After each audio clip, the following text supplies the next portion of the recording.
Welcome. Thank you, Alan, for joining us today. And this isn't the first time you've joined us. This is your third time at an Edge event. And you come with partnering with Facebook, Workplace by Facebook, and you've been doing some incredible workshops for them at our events. I wanted to ask you about today's workshop and what we should expect. Well, today's workshop's a unique workshop.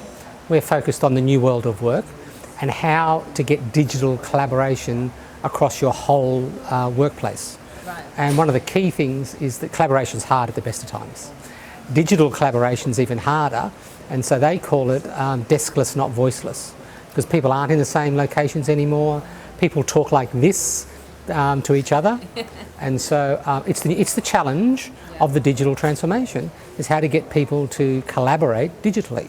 Yeah, and when you look at collaboration, what are some of the most important attributes that you need to be able to collaborate well? Collaboration is a very personal thing.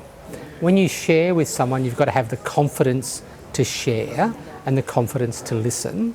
So half the role of collaboration is confidence. The second half is connectedness. Who are you going to collaborate with? Are you collaborating with the right people? So collaboration is confidence and connectedness, and when you have both of those working together, you get the best outcomes. I had the pleasure of attending your Leadership Day that Facebook invited me to, and there was a method, and you've got to forgive me, it was See, Think, Do. See, Think, Do. And when I asked Tess, how do you challenge without being challenging, she said, I've got something exactly for you. And we went through that model, and can you talk to us a little bit more about that model and how that works? It's an innovation model. Yeah. See, Think, Do. First thing you have to do is understand the problem. You have to see the problem, see the other person, and really sit and think about. So see is first, and keep your mouth shut while you see. Then think about the problem, think about it in the eye of the beholder, and just spend time thinking, and then finally do something about it. And a lot of people just don't go to the last step, or they jump to the last step. And so 3 steps: see, think, do, and you can solve any problem. I always add a 4th, just to confuse things, which is who. Oh. So who am I going to talk to? Oh, so that's the next steps, how do I make this happen? How do I make this happen? Yeah. And so there's always someone that'll help you. There's always someone that's smarter than you. There's always someone that's been connected better than you. So think about who can help me. Smart people think who can help me rather than what do I have to do to solve this problem? Because someone might have already solved it before. So who is a really important question. And confidence comes from practice. And so asking people for help and talking to people, over time you build up your confidence. You don't need to be a rock star, super confident. You just need to be honest and humble and transparent and say, I just need some help. And it is a little bit ego denting sometimes to say, well, I'm asking for help, which people will think I don't know my job. And so the biggest criticism is people criticising themselves. If I ask for help, people will think I'm dumb.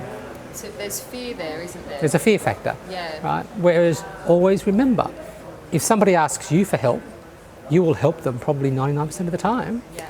And so when you ask somebody else for help, they will help you.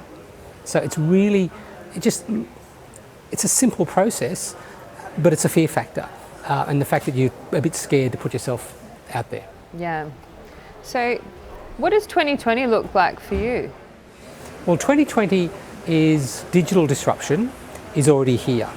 The new world of work is already here. Everybody is now working far more looking at screens than looking at faces. And so what we're really focused on is how do people get the best collaboration digitally. How they can actually put themselves out there and ask for help when they're doing it in writing. Or they're asking for help from someone who they don't really know, and they're doing it on a platform or a tool that they're maybe not confident with. So right now, everybody's got tools to collaborate on their Microsoft 365 or Workplace by Facebook. It's all there. Yeah. So our challenge in 2020 is to help people use them, help people get the best benefit out of them, because I hear every day, I'm too busy. I'm busy. People are working way harder than they should because they're not efficient. They're not using the tools that they've got, and they're not getting help when they need to.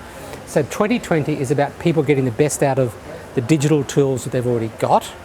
And for CIOs, which is why we're here at CIO Edge, is they've invested millions of dollars in digital tools and people aren't using them and they're not getting the uptake that they know will deliver productivity.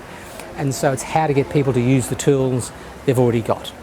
And one of the key drivers of the busy world is it's too easy to say, yes, I'll do that, yes, I'll do that, or be given extra roles and responsibilities. The biggest challenge is what are you going to say no to? Yeah. Because I don't think anybody I've met has got spare time in their day. No. And whether it's work or whether it's life, what do you say no to in order to do something else? And that's a critical question. Once you've got a new idea or new activity or new role or anything, what are you going to say no to? And not, no, I'll do it later. No, I won't do it at all. Yeah. Because I just don't have the time to do it, right? 2020 is the year of the question. It's getting the right question to answer. Because there's a million ideas, there's a million software solutions, there's a million inventors and brainiacs who'll help you solve the question.